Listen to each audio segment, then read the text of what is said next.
My name is Natalie Hamilton, I'm 26 years old, and I'm standing in my childhood bedroom at midnight, holding a phone that just shattered my entire world. The family lawyer's voice still echoes in my ears about my father's massive inheritance fraud, while his cruel words from earlier today burn in my memory like acid. You're just like your mother, Natalie. A gold digger who only cares about money. But what he doesn't know is that my stepmother Clarissa has been orchestrating everything, and she's about to inherit $2 million that rightfully belongs to me while my father lies dying in that hospital bed. Before we dive into this story of betrayal and revenge, I'd love to know where you're watching from today. Please hit that like button if you're ready for a wild ride, and don't forget to subscribe because you won't want to miss how this family drama unfolds. Trust me, what happens next will shock you to your core. 3 days earlier, my life looked absolutely perfect from the outside.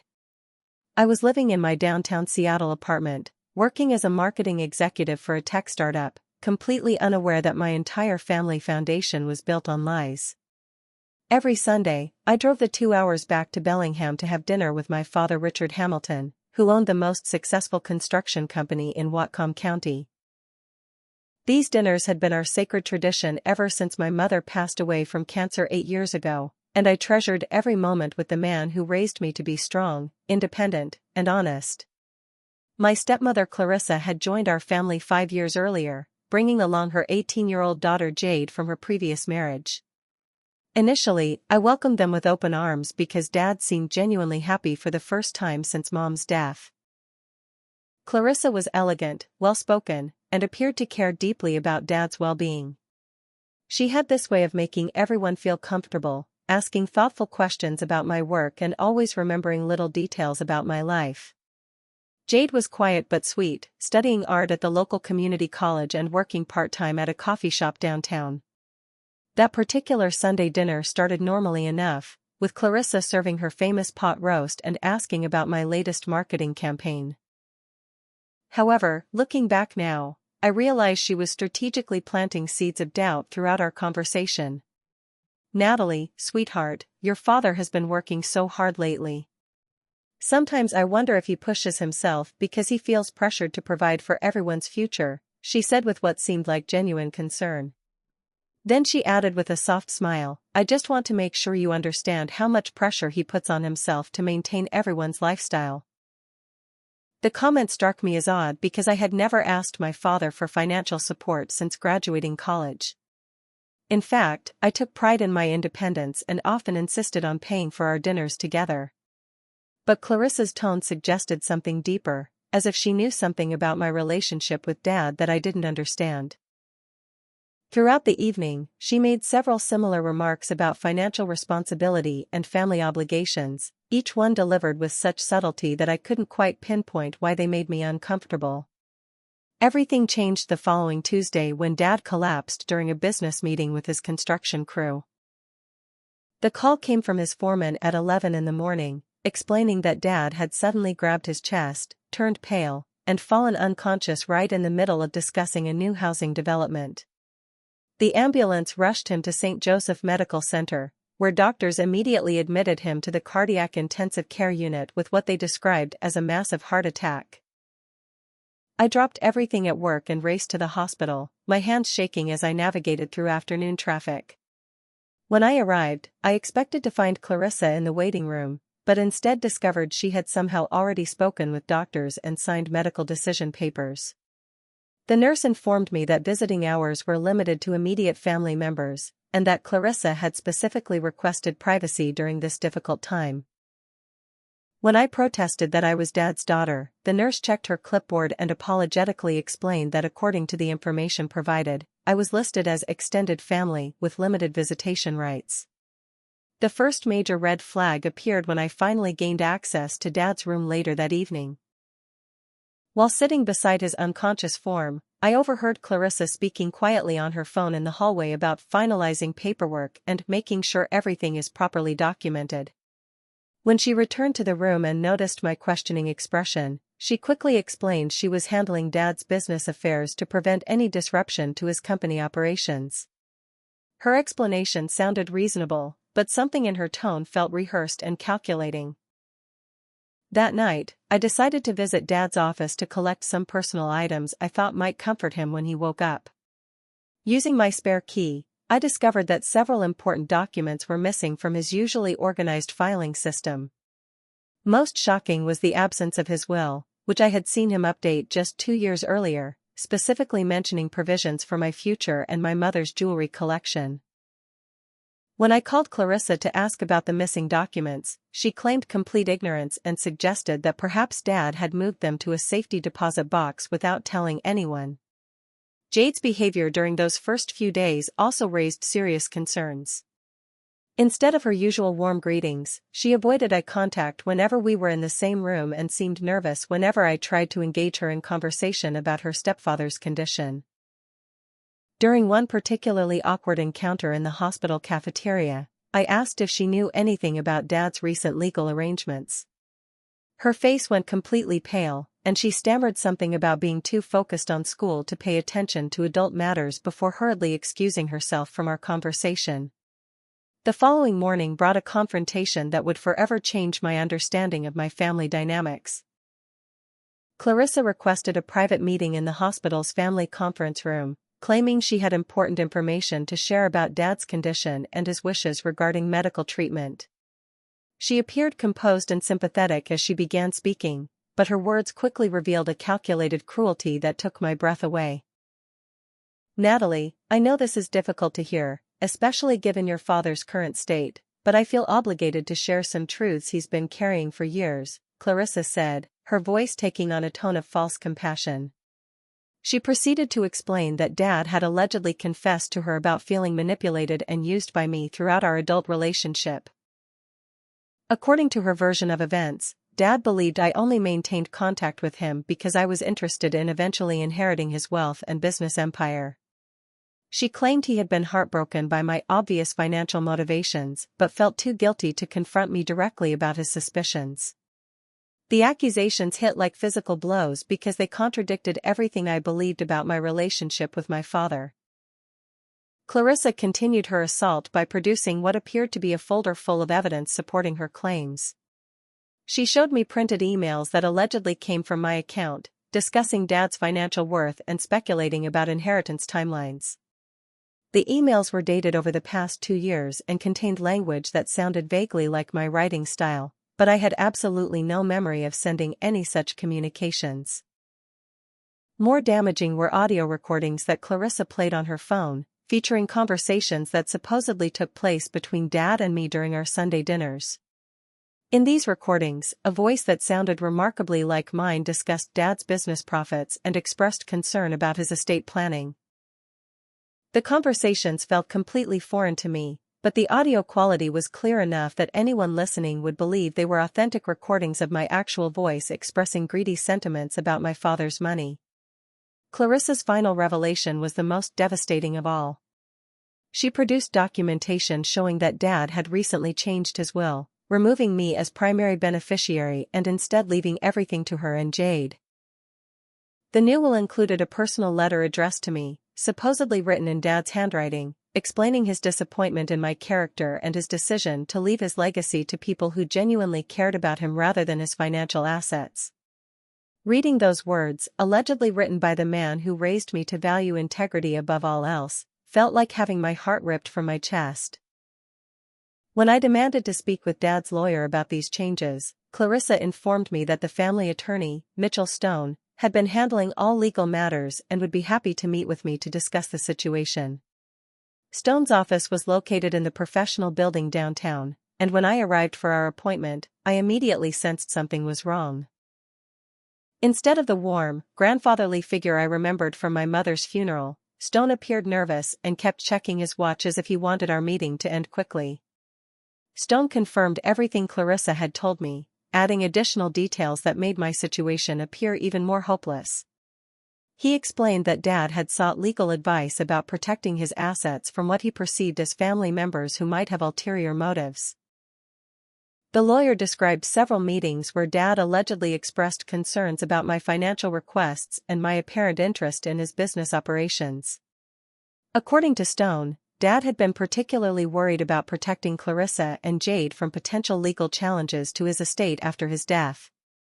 During this devastating meeting, I also learned about suspicious financial transactions that had been occurring in Dad's business accounts over the past several months.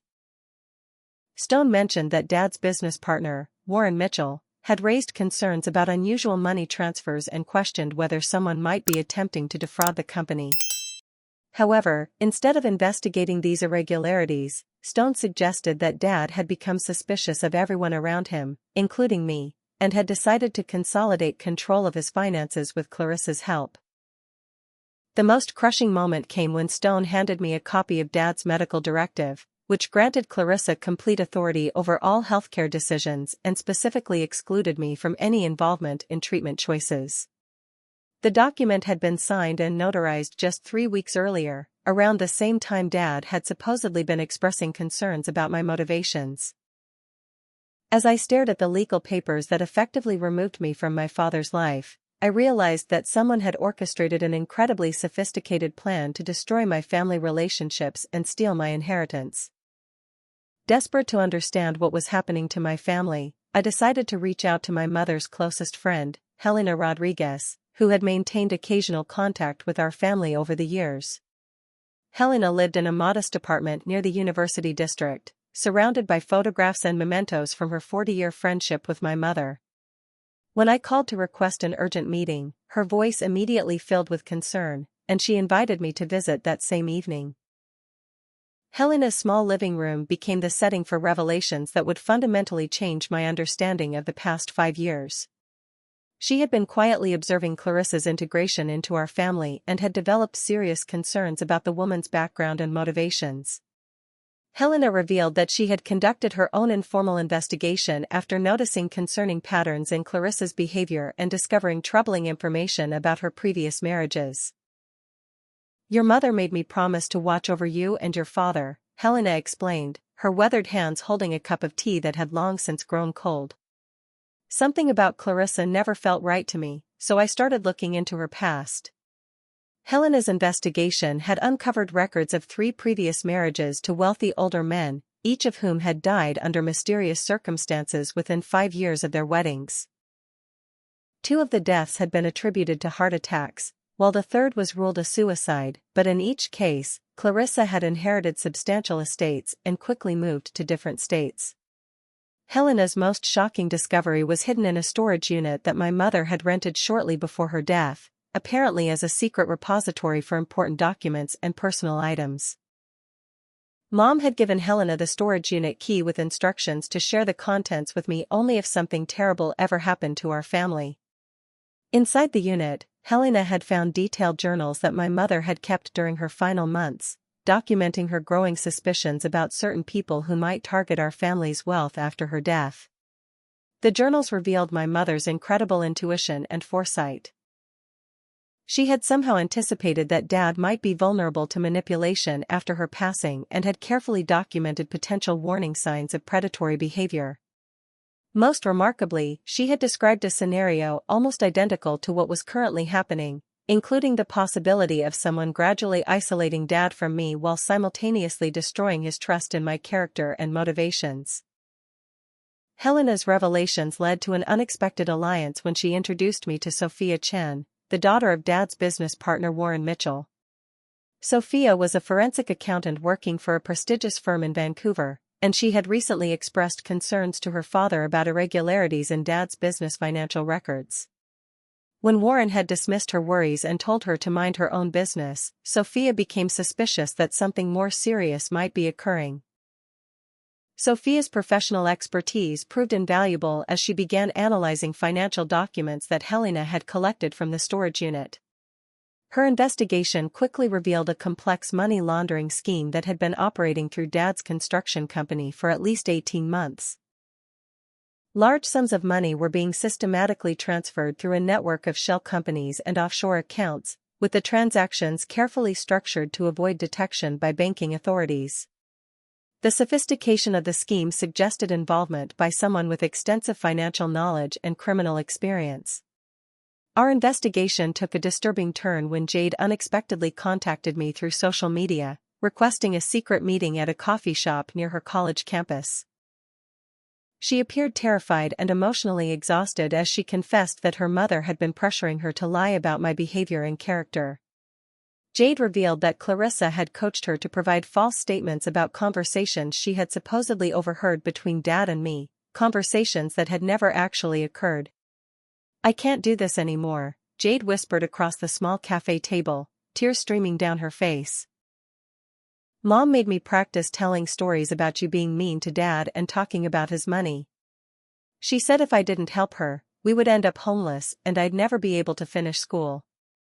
Jade's confession provided crucial insight into Clarissa's manipulation tactics and confirmed that the evidence against me had been systematically fabricated over many months. However, our momentum was suddenly threatened when we discovered that Warren Mitchell was not the ally we had hoped he would be. Sophia's father had been secretly working with Clarissa to embezzle money from Dad's business accounts, using his position as business partner to facilitate fraudulent transactions. Warren's apparent concerns about financial irregularities had been a calculated performance designed to deflect suspicion while he continued stealing from the company he had helped build over the past 15 years. The revelation about Warren's betrayal came with immediate consequences for our safety and investigation. Within hours of Sophia sharing her father's involvement with our group, she received threatening phone calls warning her to stop her forensic investigation or face serious consequences. The threats escalated quickly, with mysterious cars following her to work and strangers appearing near her apartment building at unusual hours. Someone was clearly monitoring our activities and was willing to use intimidation tactics to protect their criminal enterprise. The legal warfare escalated dramatically when Clarissa filed for a restraining order against me, claiming that I had been harassing her and making threats against her family during Dad's hospitalization. The court papers painted me as an unstable and dangerous person who had become violent when confronted with evidence of my own manipulative behavior. According to the filing, I had allegedly screamed at Clarissa in the hospital, threatened to harm Jade if she didn't change her statements, and made disturbing comments about wanting Dad to die quickly so I could challenge his will. None of these allegations were true, but Clarissa had prepared witness statements from hospital staff members who claimed to have observed my supposedly threatening behavior. The restraining order was granted immediately, prohibiting me from visiting Dad in the hospital, contacting any family members, or approaching within 500 feet of Clarissa's residence. Violating the order would result in immediate arrest and criminal charges, effectively isolating me from my dying father during his final days. Clarissa's manipulation campaign expanded beyond the legal system to include a sophisticated media strategy designed to destroy my public reputation. Local news stations began running stories about a family dispute involving allegations of elder abuse and financial exploitation. While the news reports didn't initially mention my name, they provided enough details about the situation that anyone familiar with our family could easily identify me as the accused party. The coverage portrayed me as a greedy daughter who had attempted to manipulate her sick father for financial gain. My professional life quickly became another casualty in Clarissa's war against me. My employer received anonymous tips about my alleged criminal behavior, accompanied by copies of the court documents and news articles about the family dispute. Human Resources called me into a meeting where they expressed concerns about potential legal liabilities and the negative impact on company reputation. While they couldn't officially fire me without proof of wrongdoing, they strongly suggested I consider taking indefinite unpaid leave until the legal matters were resolved. Clarissa's psychological warfare tactics became increasingly cruel and personal as she attempted to break my emotional stability. I began receiving sympathy cards in the mail, supposedly from family friends offering condolences about Dad's condition. However, these cards were signed with my deceased mother's name and contained messages suggesting that Mom was disappointed in the person I had become. The handwriting perfectly mimicked my mother's distinctive script, indicating that someone had spent considerable time studying and practicing her penmanship. Dad's condition deteriorated rapidly over the next several days, creating additional urgency around Clarissa's inheritance scheme. The doctors explained that his heart had suffered extensive damage and that recovery was unlikely. Clarissa used this medical crisis to accelerate her legal preparations, working with Mitchell Stone to ensure that all estate documents were properly executed before Dad's death. She also began making arrangements for funeral services, deliberately excluding me from all planning discussions and decision-making processes. Our investigation suffered a major setback when we discovered that my mother's life insurance policy had been secretly redirected to offshore bank accounts that none of us could trace. The policy had originally been structured to provide financial security for Dad and me after Mom's death, with clear instructions that the money should be preserved for family emergencies and my future needs. However, someone had gained access to the policy documents and changed the beneficiary information, routing the substantial payout through a complex network of international financial institutions. Sophia's life was directly threatened when unknown assailants attempted to run her car off the road while she was driving home from our meeting. The incident occurred on a remote stretch of highway, where a large pickup truck with tinted windows deliberately sideswiped her vehicle and forced her into a roadside ditch. Sophia managed to escape serious injury, but her car was totaled and she found a threatening note tucked under her windshield wiper warning her to stop digging or face worse consequences. The second major betrayal came when Mitchell Stone revealed that he had been secretly sharing information about our investigation with Clarissa throughout the entire process. Stone admitted during a confrontational phone call that he had been feeding details about my legal strategy and evidence gathering to the opposing side, effectively sabotaging any chance I had of challenging Dad's altered will. He justified his actions by claiming that he was protecting the family from what he believed was my attempt to manipulate the legal system for personal gain. The financial assault on my stability reached its peak when my bank accounts were suddenly frozen based on fraudulent claims filed by Clarissa's legal team. The court documents alleged that I had been stealing money from Dad's accounts and hiding assets in preparation for a prolonged legal battle. While the claims were completely false, the legal process required weeks of documentation and hearings to resolve, leaving me without access to my own savings during the most critical period of the crisis. I was forced to move out of my apartment and began living in my car while fighting for the truth about my family's destruction. Living in my car during a Pacific Northwest winter while fighting for my family's truth became the darkest period of my entire life.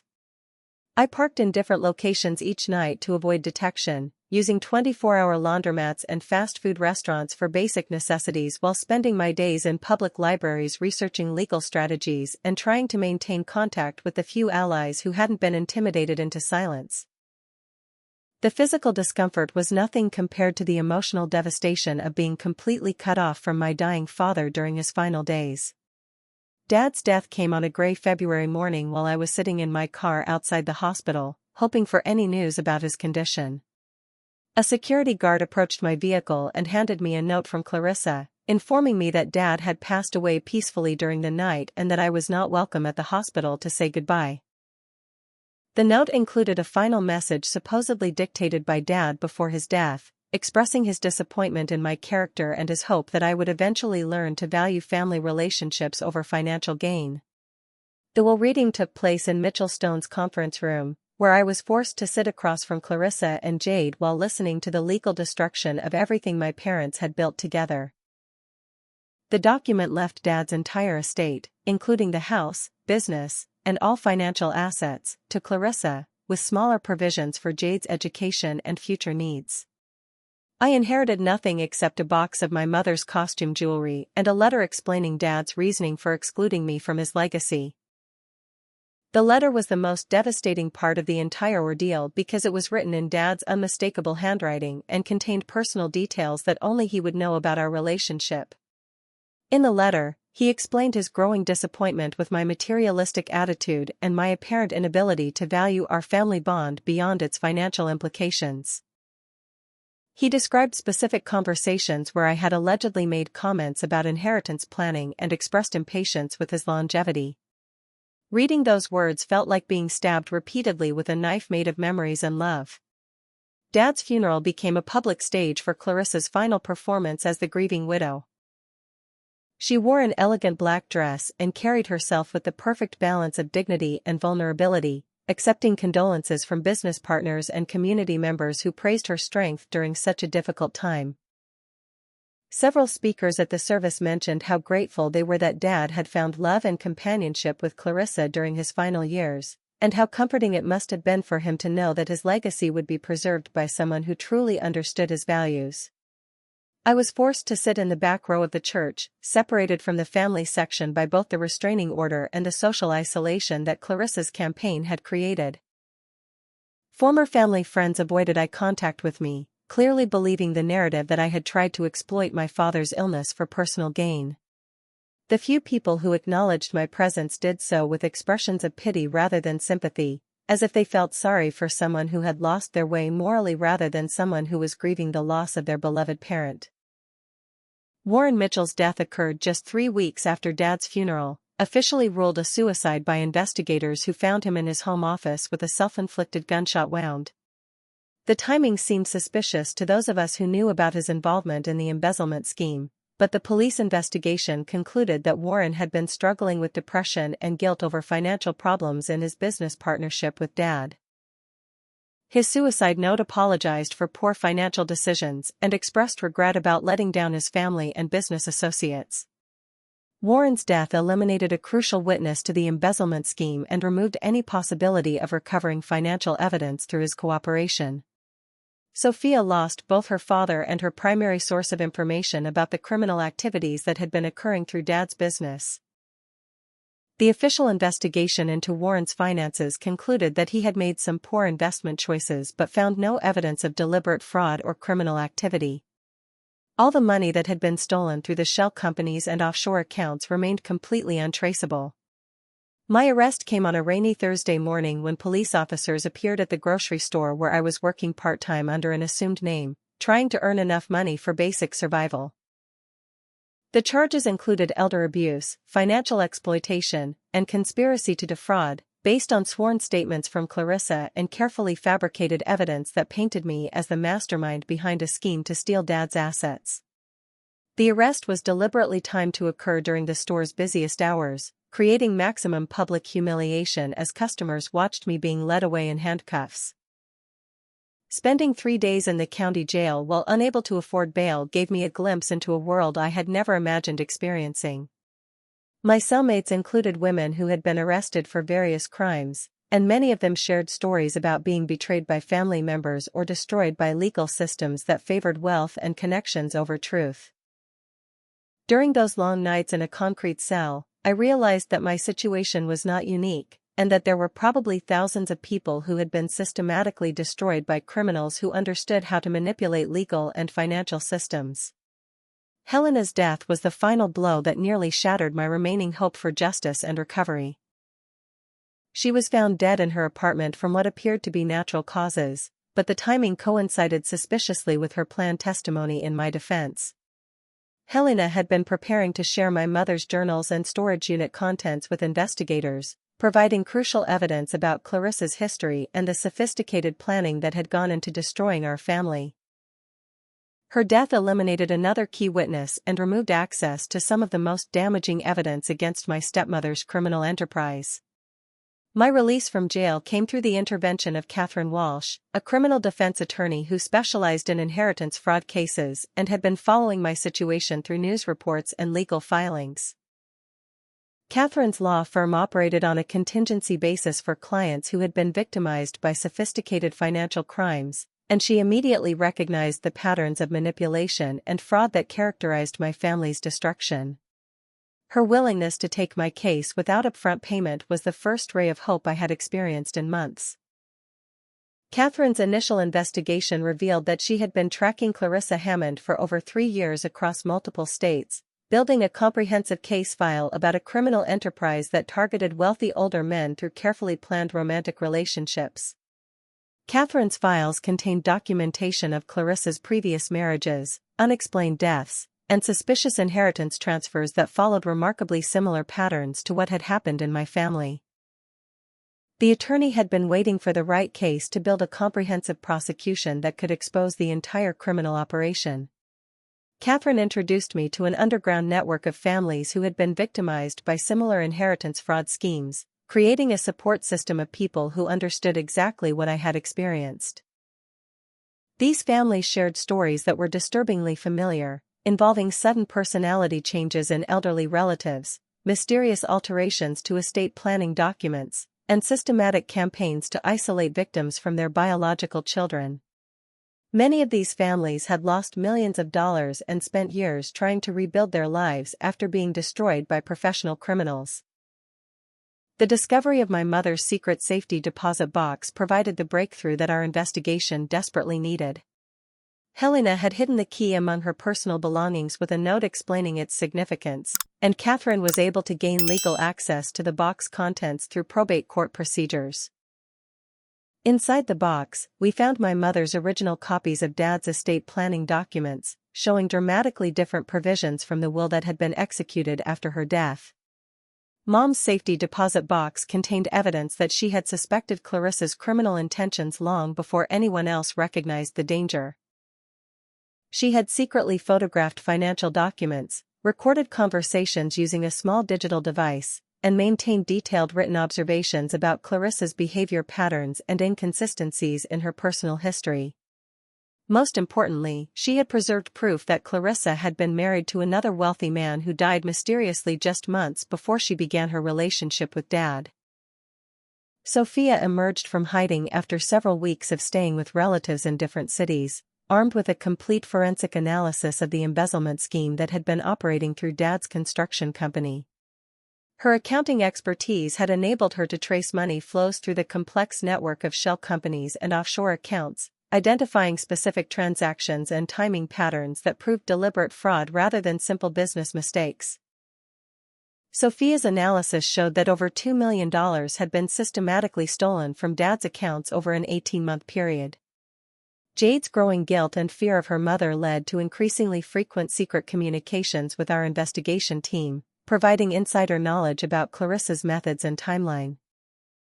Jade revealed that Clarissa had been planning the inheritance scheme for years, carefully studying our family dynamics and identifying potential weaknesses in Dad's emotional state.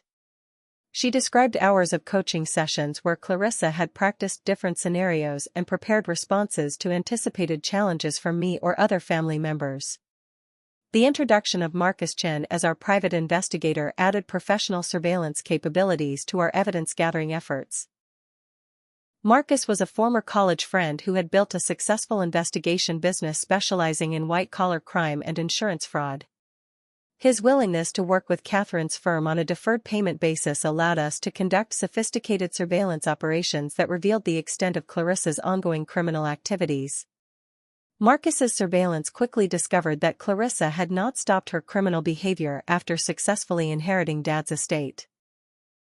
She was already cultivating relationships with several other wealthy older men in neighboring counties, using dating websites and social organizations to identify potential targets. The surveillance footage showed her attending community events, charity fundraisers, and church services where she could meet isolated widowers with substantial assets.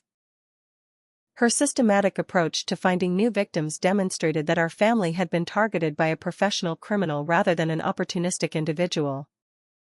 Catherine's comprehensive legal strategy involved filing a multifaceted lawsuit that challenged not only Dad's altered will but also exposed the entire criminal enterprise that had been operating through his business and personal finances.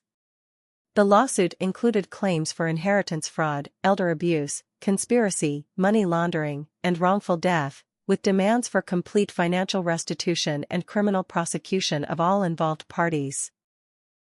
Catherine's experience with similar cases allowed her to anticipate Clarissa's likely defense strategies and prepare counterarguments for each expected legal maneuver.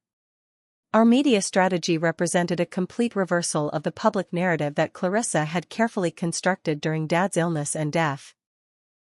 Catherine worked with investigative journalists who specialized in exposing white-collar crime, providing them with exclusive access to evidence about Clarissa's criminal history and the sophisticated methods she had used to destroy our family.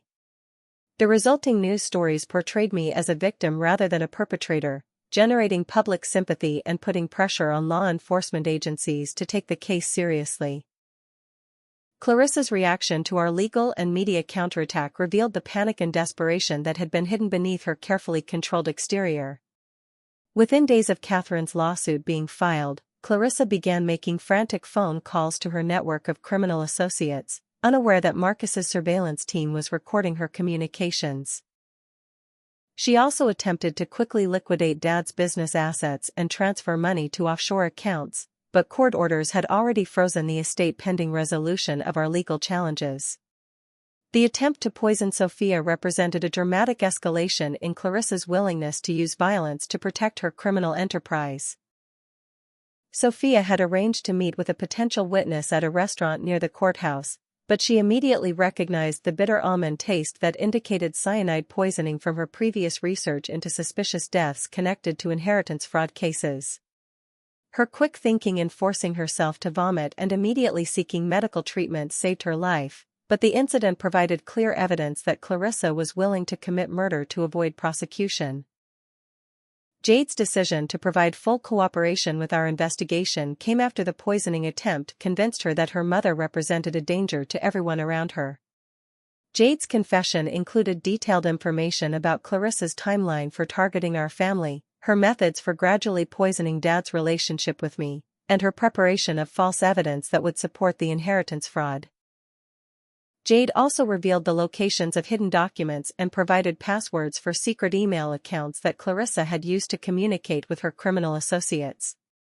The medical examiner's report on Dad's death provided the evidence we needed to prove that he had been murdered rather than dying from natural heart problems. Advanced toxicology testing revealed the presence of arsenic and other heavy metals in tissue samples, indicating systematic poisoning over several months rather than sudden cardiac failure. The medical evidence showed that Dad had been gradually weakened and confused by deliberate poisoning, explaining his apparent personality changes and his willingness to alter his estate planning documents. Bank records obtained through court orders revealed the true scope of the financial crimes that had been committed against our family over several years. The records showed systematic theft from multiple accounts, including Dad's business operating funds, personal savings, investment portfolios, and even my college education fund that had been established by my mother. The sophisticated money laundering scheme involved dozens of fake companies and international transfers designed to make the stolen funds virtually impossible to trace or recover. Clarissa's attempt to flee the country was blocked when federal investigators placed her on a no-fly list and froze her access to financial resources. She had purchased airline tickets to several countries that do not have extradition treaties with the United States, clearly planning to disappear with the stolen money before criminal charges could be filed. However, our legal team had anticipated this possibility and worked with federal authorities to prevent her escape while maintaining surveillance of her activities. Warren's supposed suicide note was definitively proven to be a forgery through detailed handwriting analysis and examination of the paper and ink used in the document. Forensic experts determined that the note had been written by someone attempting to mimic Warren's handwriting style, but several subtle inconsistencies revealed the deception. The discovery that Warren had been murdered rather than taking his own life provided additional evidence of Clarissa's willingness to kill anyone who threatened to expose her criminal activities. The FBI raid on Clarissa's properties was conducted simultaneously at multiple locations, including her primary residence, a secret apartment she maintained under a false identity, and several storage units where she kept evidence of her criminal activities. Federal agents seized computers, financial documents, false identification papers, and a collection of personal items taken from her previous victims as trophies. The evidence collected during the raid provided comprehensive proof of a criminal enterprise that had been operating for over a decade across multiple states. Clarissa's trial began 6 months later in federal court, where she faced charges including murder, conspiracy, fraud, money laundering, and racketeering. The prosecution presented overwhelming evidence of her systematic targeting of wealthy older men, her sophisticated methods for gaining their trust and isolating them from family members, and her willingness to commit murder when necessary to protect her criminal activities. The trial attracted national media attention as one of the most complex inheritance fraud cases in recent history. Dad's business partner Warren's testimony came through video recordings that he had secretly made before his death, apparently as insurance against Clarissa if their partnership became too dangerous. Warren's recordings revealed that he had initially been recruited by Clarissa as an unwilling accomplice, gradually becoming more deeply involved in the financial crimes as she threatened to expose his participation to authorities. His recordings provided crucial evidence about the timeline and methods used to steal money from Dad's business accounts. The medical examiner's detailed testimony about Dad's poisoning provided some of the most compelling evidence in the trial, explaining how arsenic and other toxins had been administered over several months to gradually weaken his health and cognitive abilities. The medical evidence showed that Dad's apparent personality changes and suspicious behavior toward me had been the result of deliberate brain poisoning that affected his judgment and memory. This testimony helped explain why Dad had been willing to believe Clarissa's lies about my character and motivations. Clarissa's complete psychological breakdown on the witness stand revealed the true extent of her psychopathic personality and her complete lack of remorse for the lives she had destroyed. When confronted with evidence of her crimes, she alternated between claiming innocence and blaming her victims for being too trusting and too weak to protect themselves. Her testimony included disturbing details about her enjoyment of the psychological manipulation process and her belief that she was entitled to take whatever she wanted from people who were too stupid to stop her. Jade's testimony as the prosecution's star witness provided crucial insider information about Clarissa's methods and planning that no other evidence could have revealed. Despite her youth and obvious emotional trauma, Jade courageously described years of watching her mother manipulate and destroy innocent people while being forced to participate in the deception. Her testimony was particularly powerful because it demonstrated how Clarissa had victimized even her own daughter by forcing her to participate in criminal activities. The civil lawsuit brought by previous victims' families created a massive legal action involving hundreds of plaintiffs seeking damages from Clarissa's criminal enterprise across multiple states. The consolidated case revealed that Clarissa had stolen an estimated $15 million over 12 years, destroying dozens of families and causing several additional deaths that had been ruled natural or accidental. The scope of her criminal activities was far greater than anyone had initially realized. The guilty verdict came after only 6 hours of jury deliberation, with convictions on all major charges including first-degree murder, conspiracy, racketeering, and money laundering.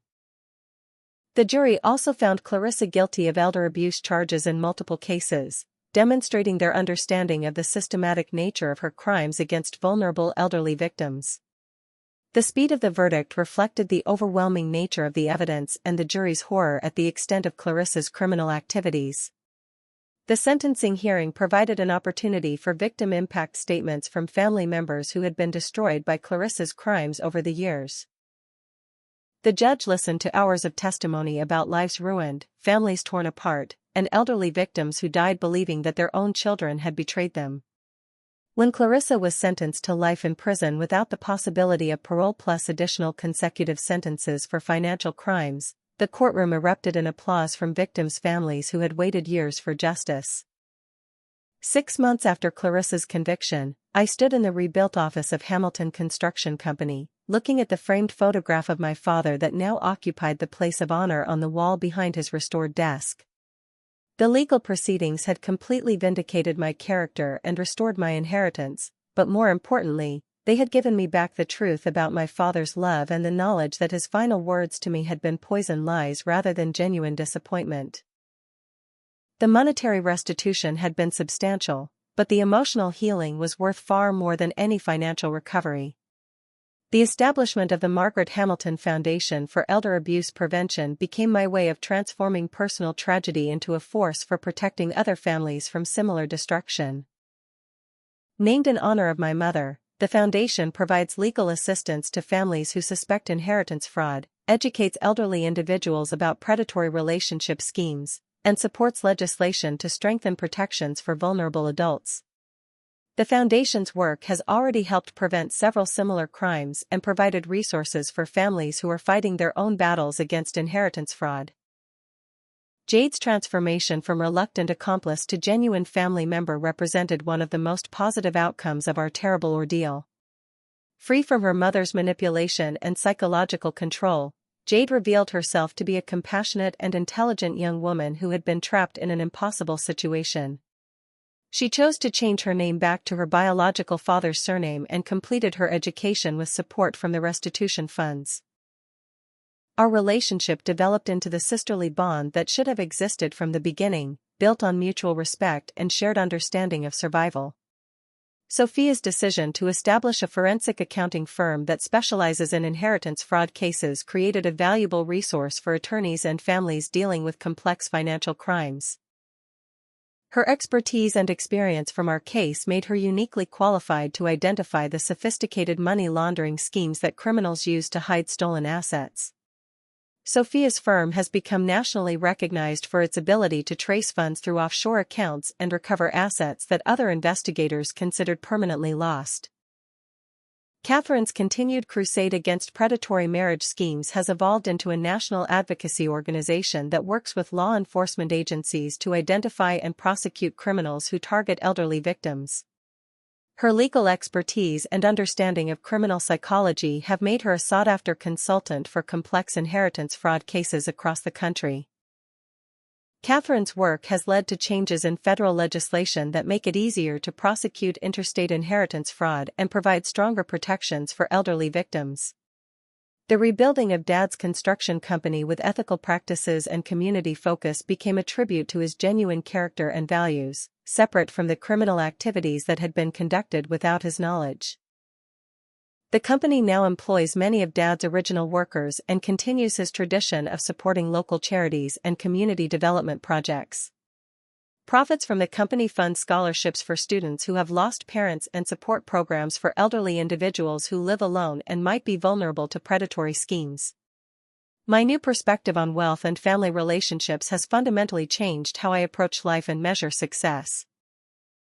The experience of losing everything and then fighting to recover the truth taught me that material possessions are meaningless without authentic relationships and personal integrity.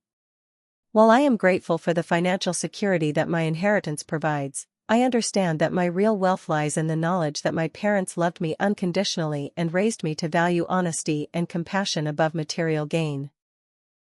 The relationship with my father that I thought had been destroyed by his cruel final words was actually preserved in the form of letters and recordings that he had made before Clarissa's poisoning campaign began affecting his judgment.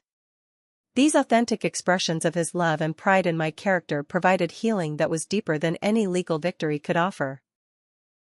Understanding that Dad died believing lies about me was painful, but knowing that his true feelings were preserved in his own words before he was poisoned allowed me to forgive him and remember our relationship as it truly was. The bittersweet acceptance of my mother's wisdom about recognizing true character in people has become a guiding principle in all my future relationships and decisions. Mom's journals revealed that she had been preparing me throughout my childhood to trust my instincts about people's motivations and to be strong enough to stand alone when necessary.